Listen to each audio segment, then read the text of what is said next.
So it seems that Willie D is upset because Scarface performed at the Grammys hip hop celebration and he did not tell Willie D about it and he didn't bring him along. Now,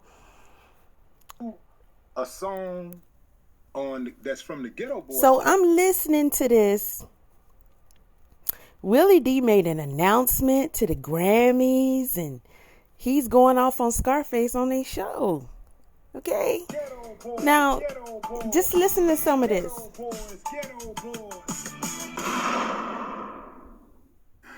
It's Willie D, y'all. Scarface is in the building. Collectively, we are the Ghetto Boys. Reloaded. Reloaded with another episode of information and instructions to help you navigate through this wild, crazy, beautiful world. In the studio, Ghetto Boys. Yo. Ghetto Boys. Ghetto Boys. Yeah. What's going on? Not Ghetto Boy. Oh, Willie, you still on that shit? Yeah, I'm on that shit, man. Come on, you had an interesting weekend. Let's talk about it, man. Let's talk about it. Well, I mean, shit, I got a chance to go up and be a part of the 50 years of hip hop. And that's a beautiful thing. Saw some of my classmates. And that was about it. Nothing too great. Nothing too great. But to be a part of something that was that looked like a fad, that everybody thought was a fad. Okay, now let's fast forward. Slighted. Slighted. Yeah. I feel beyond slighted. Like, what I'm trying to figure out is, first of all, like, I asked you Wednesday when we left here, I said, what you got for the weekend? You said, I'm finna go fuck with this Grammy stack. I said, all right. Now listen, the whole way it went down, when you listen to that, it's clear that they got some unresolved maybe issues concerning their music history and careers together. Okay. There's a DJ V-Lad interview. Let me see I think he reposted it. Y'all know how he do. Okay, so this is 7 years ago, so I guess it's just trending. Now, the title of it is Scarface. I'll officially never do another Ghetto Boys album.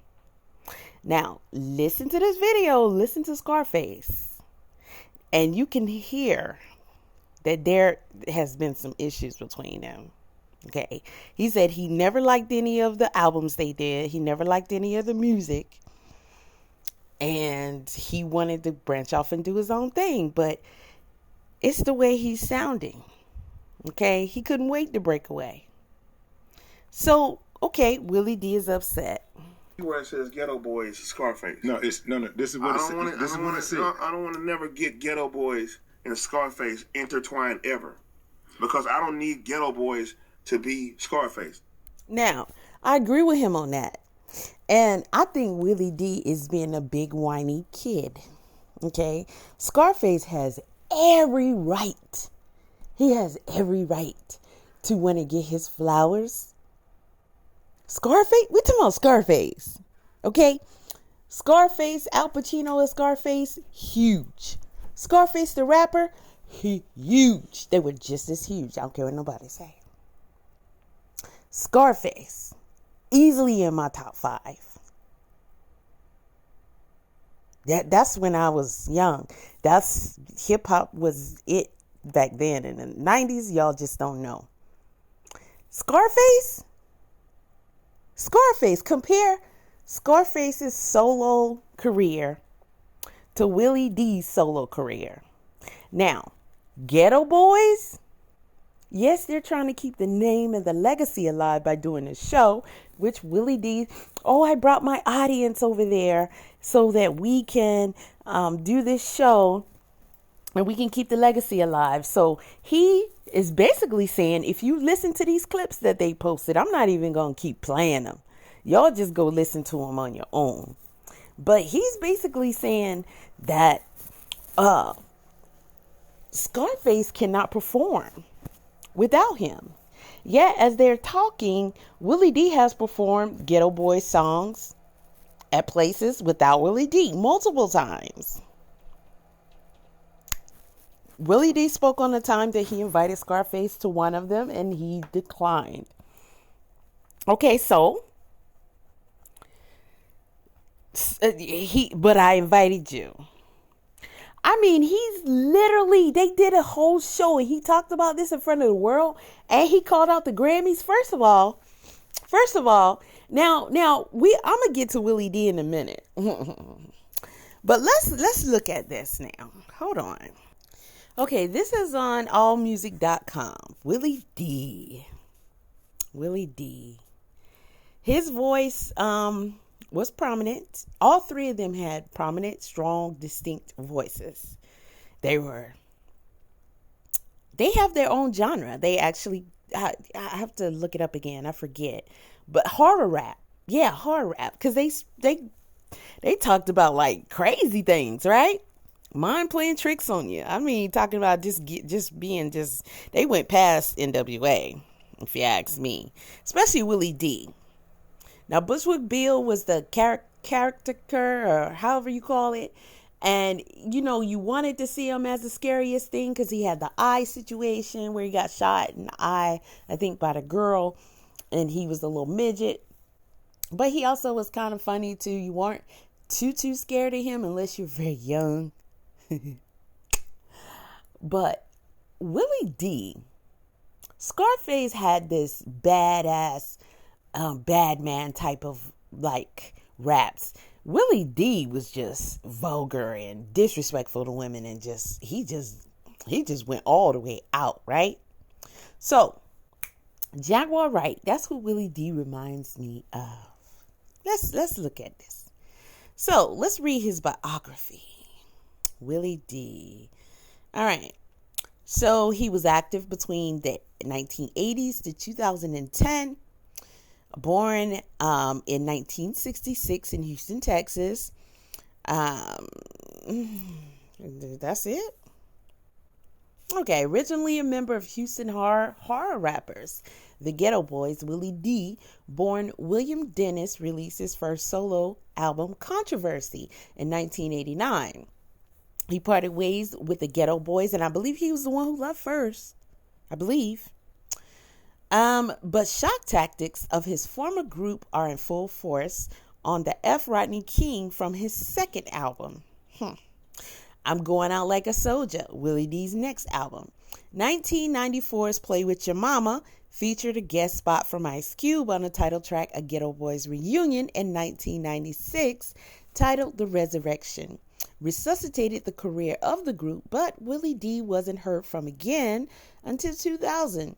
With Loved by a Few, Hated by Many, which may have referred to the disproportionate slant against Willie D among rap fans. The supportive title was changed in 2001 when it was re-released as Relentless.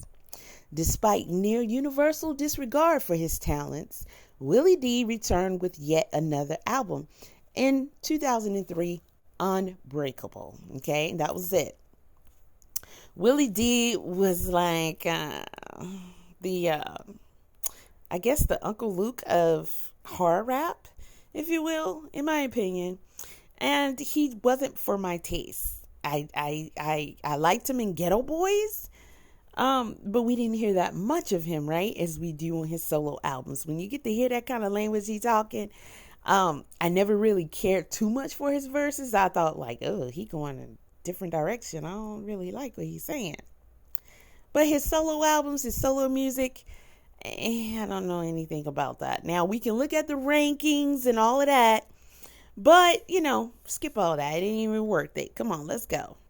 Okay, so I thought this article was interesting, and shopgoldenage.com.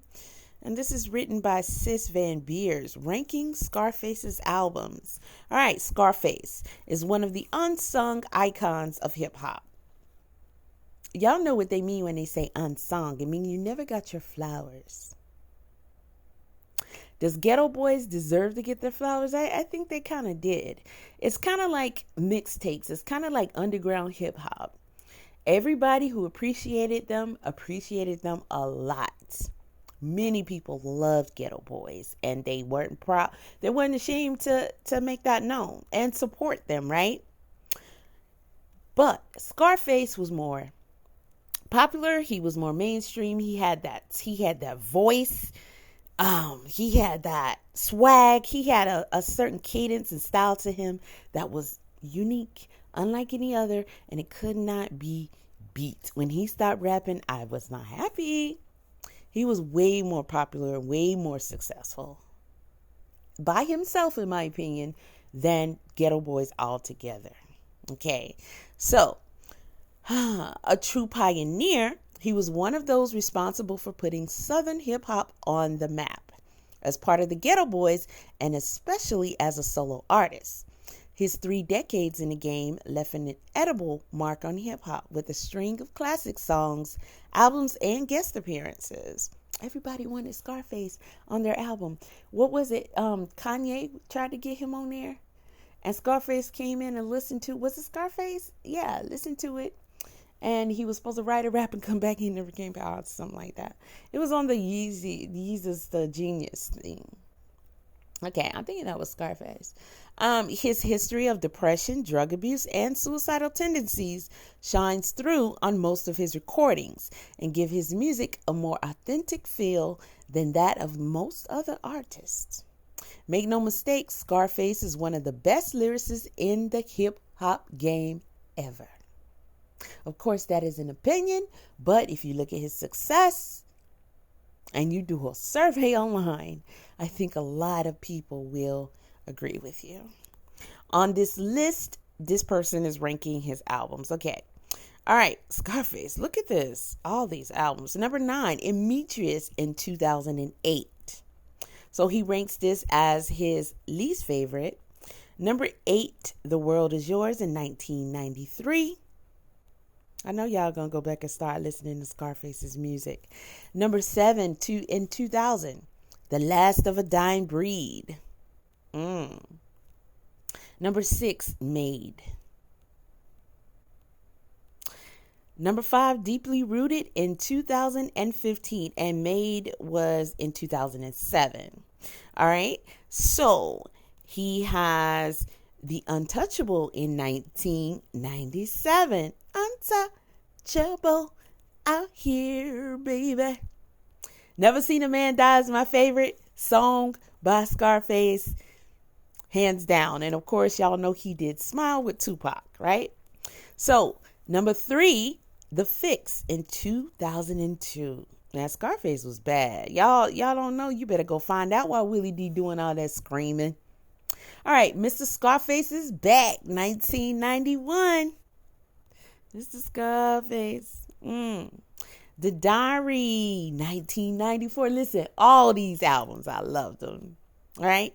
Now, this guy is ranking his favorite Scarface albums.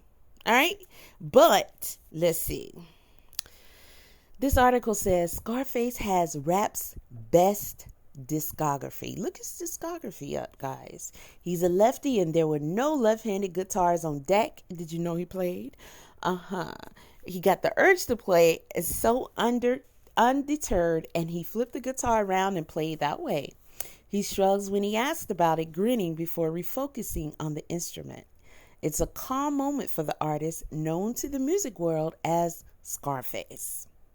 He finds solace in his guitar. His musician uncles taught him to play when he was a boy. And it's welcome distraction. Okay, it's a welcome distraction as he gives up his umpteenth interview about his pending album, 2008's Demetrius. Now, this is an upcoming album, so this article was that old, and they already saying he has the best discography. All right. So just 6 years earlier in 2002, he released what's regarded as possibly his best work, The Fix. I think Scarface said in an interview that Seen a Man Cry was his favorite song by himself. He said he doesn't normally listen to his own music because he's a perfectionist. And once he puts it out there, he can't change it. He's going to listen to it. He's going to find fault in it. Most of the artists, we do that. And he just let everybody else rank it. But he loves Man Cry because he felt like everything was perfect. Y'all got to listen to that song if you've never heard it. Never seen a man cry till I seen that man die. Deep. He was so deep. Okay. The album was made during his 5-year tenure as president of Def Jam South. Okay. I did not know that. He held the post from 2000 to 2005. Okay. Willie D, did you do any of that? All right. Singing Atlanta-based rapper Ludacris, who'd go on to sell. He signed. My bad. He signed Ludacris. Okay, Scarface signed Ludacris, y'all. Luda.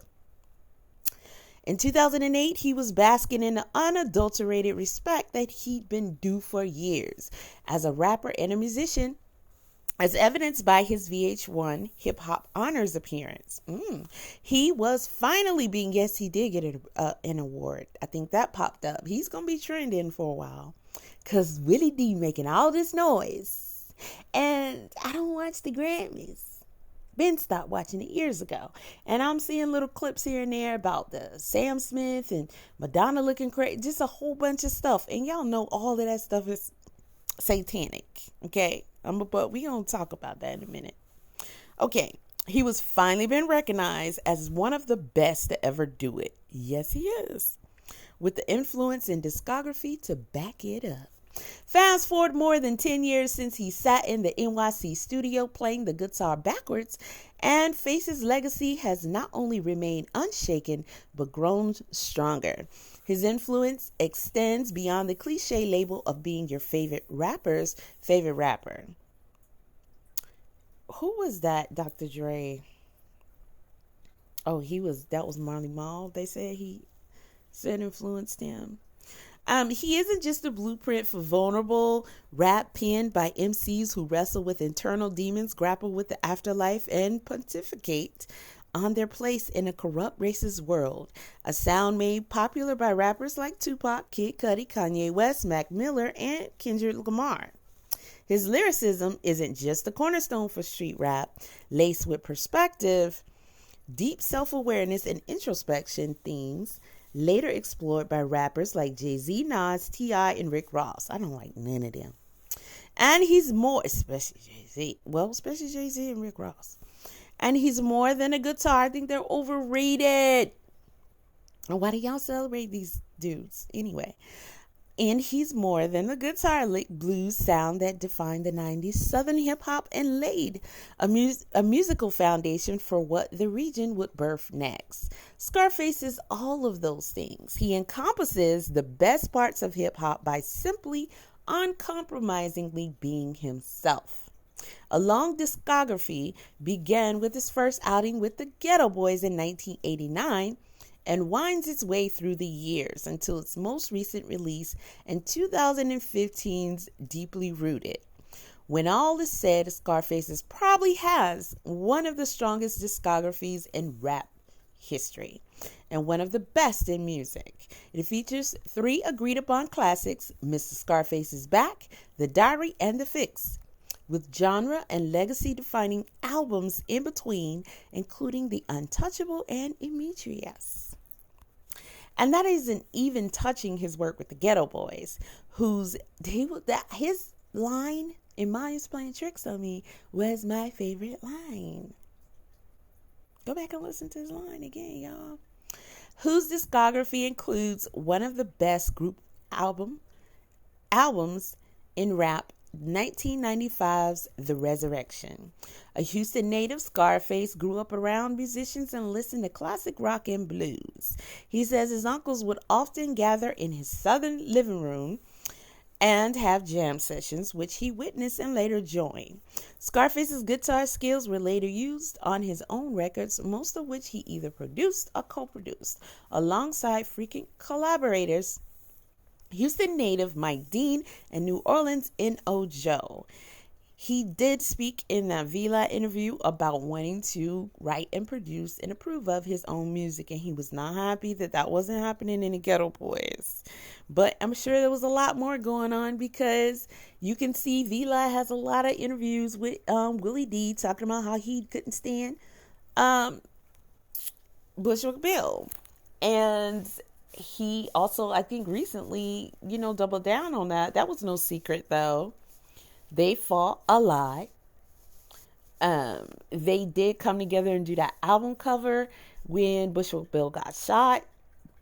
And they went to the hospital, and they said he was barely even conscious.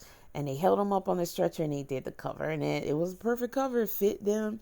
And it helped really push that horror rap thing that they had going on. So, but they never got along. I've listened to stories and stories about him and Bushwick Bill and their many fights. He couldn't stand him.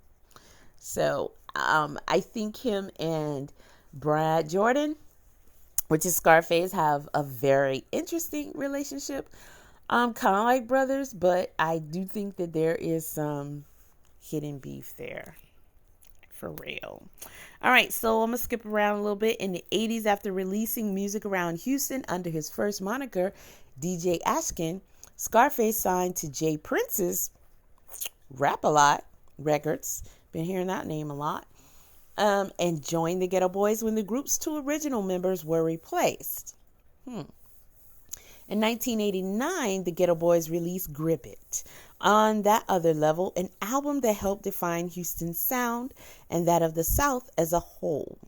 It also served as a blueprint for street rap across the board and has since been revered as a classic outing.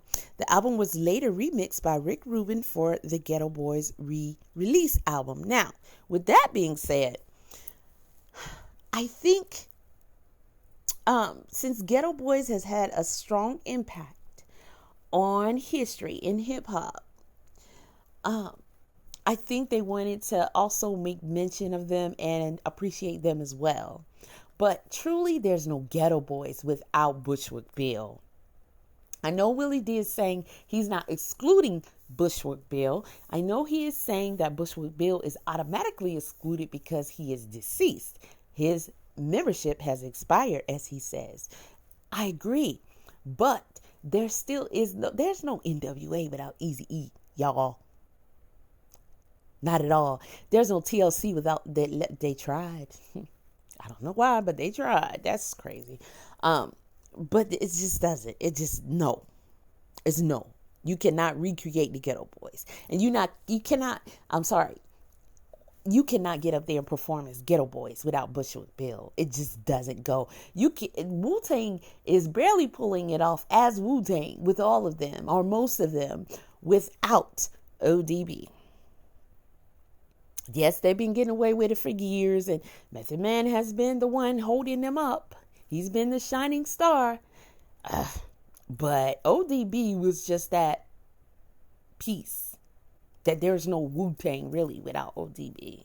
Gosh. Sad. He's a sad story. But okay. On the other level, an album that helped define Houston's sound and that of the South as a whole. I just wanted to reiterate that. But Scarface's fame shot to another level when he dropped his solo debut, Mr. Scarface is Back. Widely considered one of the best solo debuts in rap history. It arrived just a few months after what would become Ghetto Boys' most well-known album, We Can't Be Stopped, which shot to infamy courtesy of the eerie rap classic, My Mind's Playing Tricks on Me. Glad to be the man's child. Listen, that Scarface's line on there, that's my favorite part. Oh, that's Never Seen a Man Die. I don't know. It's something about him, his storytelling, his style, his voice, the music, it all just, it works. It works. His style is all his own, and I'm glad he branched off and did his own thing. So, which famously wrote in its entirety, with the exception of Willie D's verse. Okay, they did a little arguing on the show. Willie D, I wrote some of that song. Okay, Scarface breaks down that, and then I watched another show. I think it was Ibram and them. They talked about this, and they talked about how it was 15 minutes. I haven't seen the performances, and who got the most was LL Cool J. He was kind of the host and highlighted. And somebody else got a couple of minutes, or almost a couple of minutes, but most of them just had a few seconds, and they just basically did a line or two or something like that. 15 minutes, 50 years. They had quite a few performers. I'm not sure how many. Of course, some will decline, some will get left out, but they put it together. Hey, it's whatever, right? Some came, some didn't. I heard that there was other groups. We know Andre 3000 quit, so Big Boy was, of course, there by himself. He didn't quit. I think there were a couple other people that didn't have a group member there, and it happens. Okay, before I get into that, let me finish some of this. So that song offered a glimpse into Face's intricate storytelling that sometimes skirts on the edges of insanity, something he'd further explore in his solo debut. Okay, so Willie D, I wrote a line. I helped write that. Okay, well, Scarface was like, yeah, you wrote a line, Okay, so you did. We know you contributed to the Ghetto Boys. Ghetto Boys, in my opinion, if they did say Ghetto Boys, which I'm sure they did, why wouldn't they? Scarface of the Ghetto Boys, Scarface and the Ghetto Boys. Either way, I think it's still proper and fine, even if it's Scarface by himself. I think Scarface absolutely deserved to be on that stage by himself, and I can completely understand why he didn't tell Willie D about it, because guess what? Look at what Willie D's doing now. I'm sure he would have absolutely tried to ruin it for him. He even stated that he tried to contact two of the people responsible, even Questlove, and he hasn't gotten a response yet. Interesting. I'm pretty sure he'll come back when he gets a response, because Willie D is like one of the gossiping shows, the gossiping chicks. Okay, but we'll get into that. All right, so Mr. Scarface is back, delved deeper into his psyche with songs like I'm Dead, where he weaves a raw, eerie tale about his death, which was inspired by his label-mate gangsta NIP, and A Minute to Pray and A Second to Die, that's another good one, which interpolates Marvin Gaye's Inner City Blues. As a teen, Scarface battled depression and attempted to commit suicide, and as an adult was diagnosed with manic depression. His nuanced struggles with his mental health and constant soul-searching in his music became one of the most respectable aspects of his music, evidenced on Diary of a Madman, where he contemplates, then rejects suicide as he stews in emotional isolation. He kind of reminds me of, like, DMX. Is very good. He has that distinctive voice, that distinctive style, but DMX tells stories very, very, very good, right? Vividly, and they're usually dark and grimy and gritty, Okay, decades later, rap witnessed rappers confronting their mental health in their music, much in the same way Face did from the onset of his career. I remind you, as far as I remember, he was the first one doing that, okay? Scarface followed up with his acclaimed debut with The World Is Yours, which outperformed his debut, peaking at number 10 on the Billboard 100 and achieving gold status, with his sophomore effort produced almost entirely by N.O. Joe. It isn't a standout in his catalog. There were still shining moments, including the soul-searching Now I Feel Ya. Between 1994 and 2002, Scarface had his pivotal, almost decade-long run at a time when looked back upon, has come to define his career and the impact of his creative output. The era kicked off with 1994's classic entry, The Diary, which remains not just a standout in Face's discography, but one of the greatest rap albums of all time. You can't say that about Willie D, y'all. If Willie D wasn't doing that podcast when nobody know who he was. And what y'all know him for? Calling out? What, the industry? People in the industry? The song Coon? The song Coon, I'm going to share this. Y'all can read the rest. It's quite long. And he deserves it. Okay. Okay, so Rolling Stone wrote an article about this. You can go to rollingstone.com and you can read the article. So they kind of tell, I guess they did an interview on him. He got a lot of attention with this. To me, this is my favorite solo song by Willie D. I can't name another one because, again, I just didn't like him. I didn't like his style. I didn't like his energy. I didn't like none of his music. I didn't like the stuff he was saying. And I always found him kind of corny. Okay? I always found him kind of corny and definitely not attractive, but that's just my opinion. So he did the song Coon. If you haven't heard it, it's pretty good. Now, he came back with a number 2, and he should have left it at number 1 because number 1 was nice. He did the gunshots and everything, and the way he was in the video, I was like, okay, Willie D, you kind of cool in this video. It was really, really good. And number 2 was just like a corny little follow-up, and it just didn't fly with me. But it goes along with what he is doing. He's calling out all these people in corporate America. Not corporate, well, they're all intertwined, aren't they? But in media and the music industry and all of that. Y'all been watching his content for years. He fakes like he calls people out. But if you hear that double talk, you hear it. If you hear that snake forked tongue, you hear it. Because I hear it. I've been hearing it. And I listened to a couple of his videos in the past, and I was like, okay, Willie D, thank you for saying that, you know. I even shared a couple of his videos, especially when he talked about like holidays, certain holidays and stuff like that. Why you celebrate this? Listen, he's speaking against everything that they're trying to help influence you to continue doing. But then I started listening to some of his commentary, and I'm like, he tripping. Oh, now he filed for that. Oh, who was that? He talked about their mama. Kanye. Now this, I don't know if I did a video on this, but I sure wanted to. He was dead. Look, he didn't have no problem. Now, these are celebrities. Forget all that.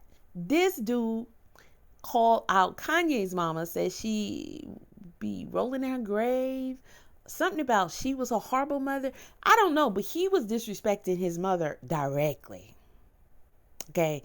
I can't remember exact. Wait, hold on. Now, forget that. Let's find it. Oh, yeah.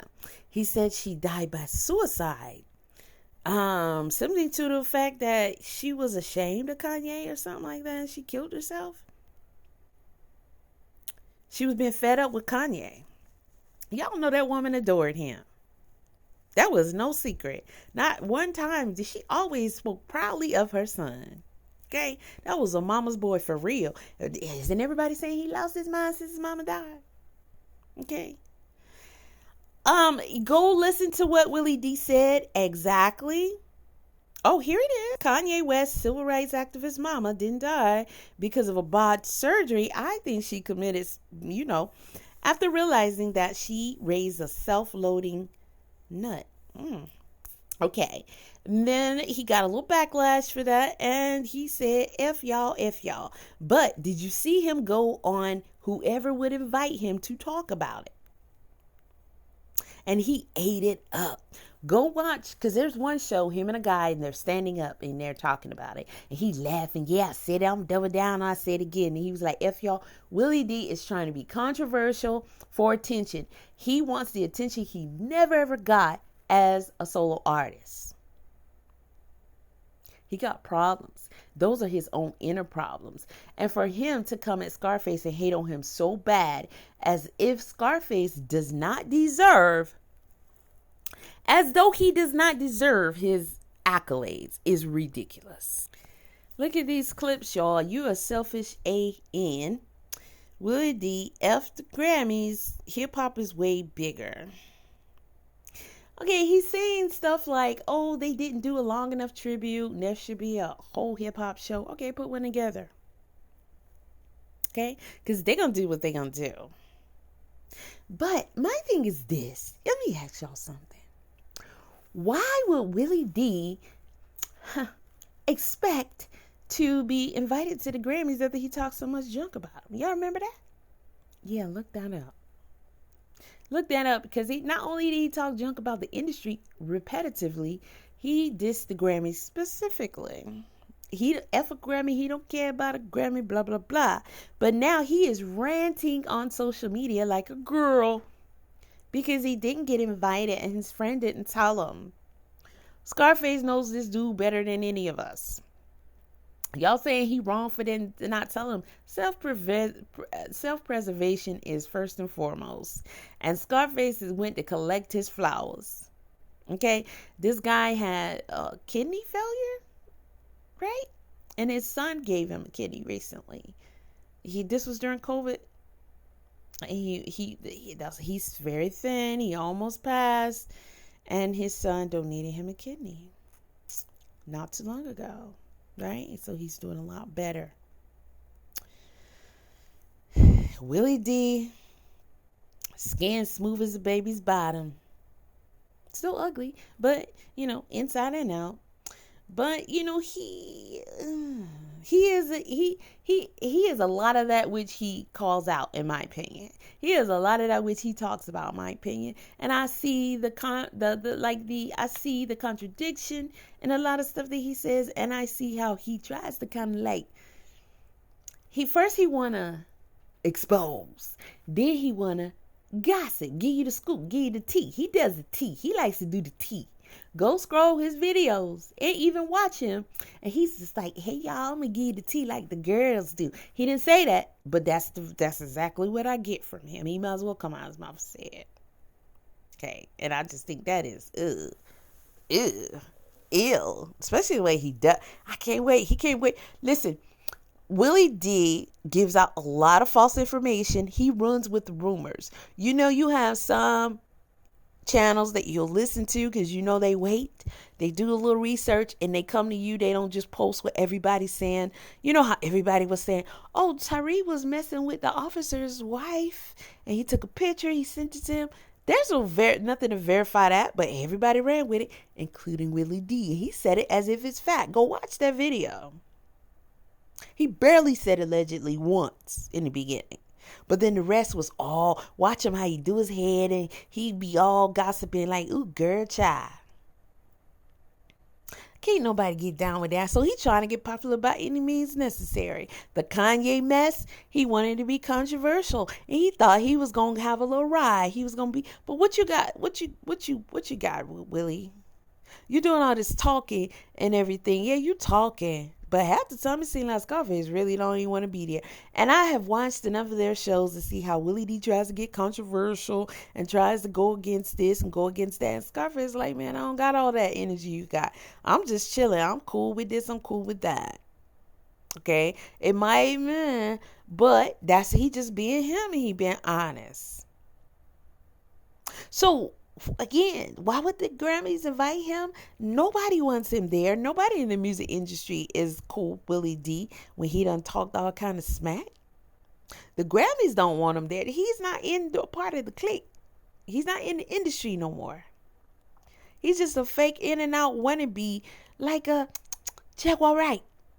Huh? Jaguar Wright, she wants to be popular by any means necessary. She's mad at everybody because she wasn't as successful as she felt like she should have been. But she wants back in. This is Willie D as well.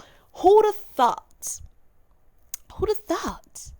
that Willie D, the person who talks the most smack about all this mess, right?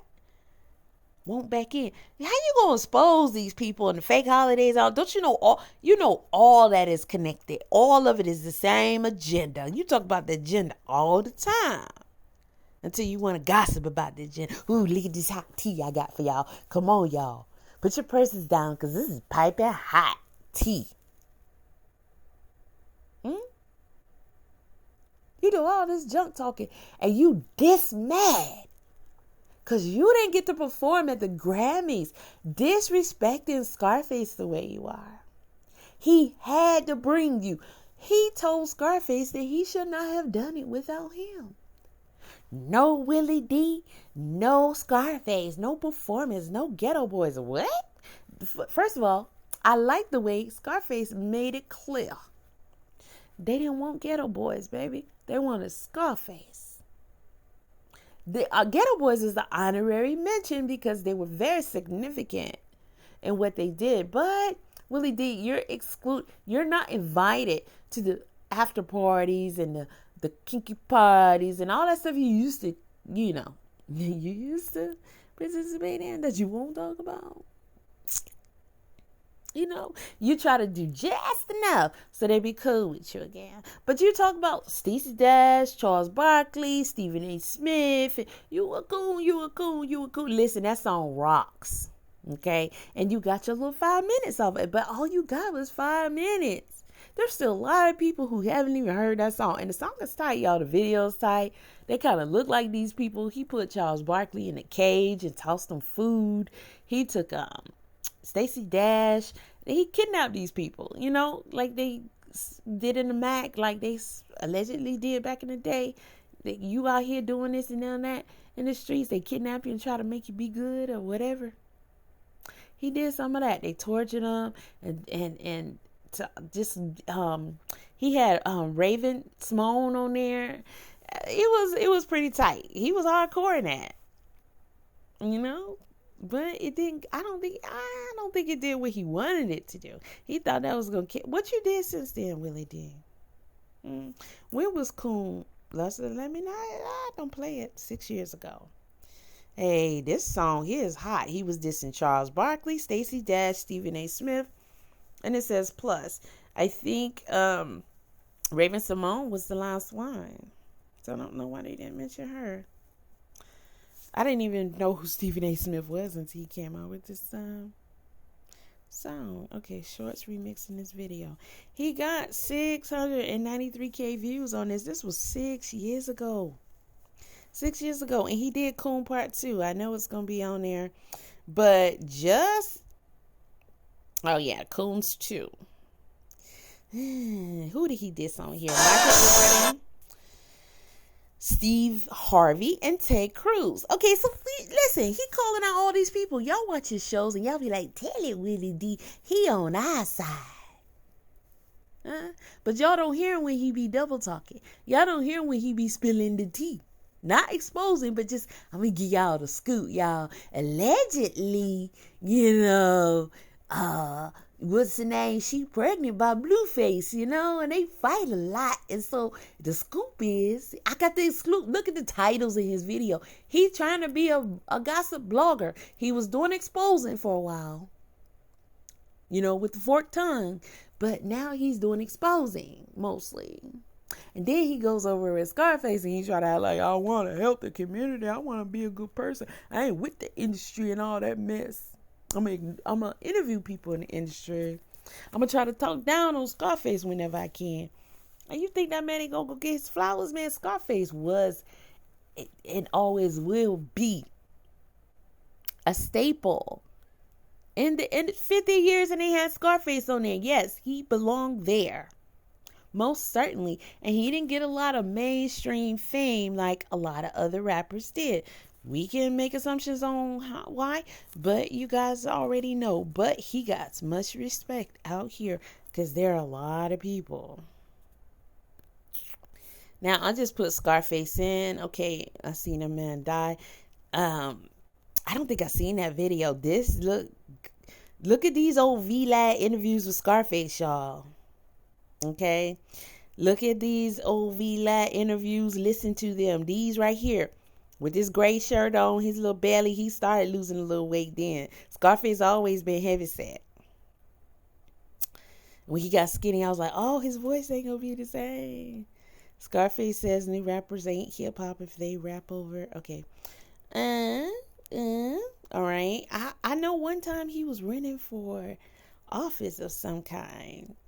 He was running hard. He didn't make it though. Only you can make me happy. Y'all know that song by Surface? Check it out. That's the jam. So look at all this. Scarface calls out Willie D. It's the opposite way around, I do believe. Scarface featuring Jadakiss. Check yourself. 5 days ago. I didn't know this. Okay. See, y'all. And I didn't know the J Prince thing. I didn't know that. Okay. I saw the Country Black interviews. 3-6 Mafia was my group, y'all. I ain't even gonna lie. Yeah, now that was my ex-husband. He was listening to that Mary Jane. Y'all know Ashante did Baby, Baby, Baby, Baby, Baby. That song popping. But she got it from Face, Mary Jane. I know y'all heard Mary Jane. Money makes the world go round. Come on now. Smile. Guess who's back? What? I'm about to be listening to Scarface all day tomorrow, y'all. All day. Now we got Tony Montana. Who do you believe in? Y'all just go listen to this man music. And if you want to, check out Willie D. He might be your cup of tea. But don't just be quick to say, oh, Willie D is right. Scarface was wrong. Unless you do your research. The Hand of a Dead Body. Man, and his videos matched. See, the videos told stories then, y'all. Okay? Right along with the song. Back then. Now it's, I don't know what it is. It's just blah, blah, blah, blah, blah, gibberish. That's what it is. Y'all go check him out now. Your Money on Your Life. Oh gosh. All his songs. I love them all. They smart. So you better watch your Untouchable. Then listen. Willie D, you're wrong in my opinion. Okay, you're wrong in my opinion. You know why the Grammys didn't want you there. And it's just not Ghetto Boys without Bushwick Bill. And you already talking down on the man. We know you didn't like him, but you ain't got to do all that extra dissing. Okay? His membership expired. We get that. But do you think everybody going to just be as insensitive, if you will, about death and about, okay, you did. Plus, you didn't like him. So you probably should have kind of stayed away from saying all that. That didn't help you either. So you didn't care about Bushwick Bill getting honored at the end of the day. He's no longer valid, basically, is what you were saying. So neither are you. Okay? You can't go against them folk, then expect them to put you in the 50th. And then you going to tell Scarface that he not supposed to show up and perform and get his flowers when this man just had a doggone a kidney transplant. He had his young child now. He ain't even lived yet. That boy ain't got no grandchildren. He ain't even been through life yet. And he gave up one of his kidneys to his father. Okay, there's an interview with Scarface. Okay. All right. So I'm going to be watching a lot of Scarface stuff and listening to his old songs and all his old stuff. Come on, look at these two Scarfaces. Same thing. Ghetto Boy Scarface. All right. That might be interesting. I don't know if I remember that. I really didn't. I like Mom playing tricks on me, but I couldn't get into none of the other stuff. All right. So we got the Mary Jane video. That was deep. Yeah, that's my word on it, y'all. That's my word on it. So leave your thoughts and comments below. Peace.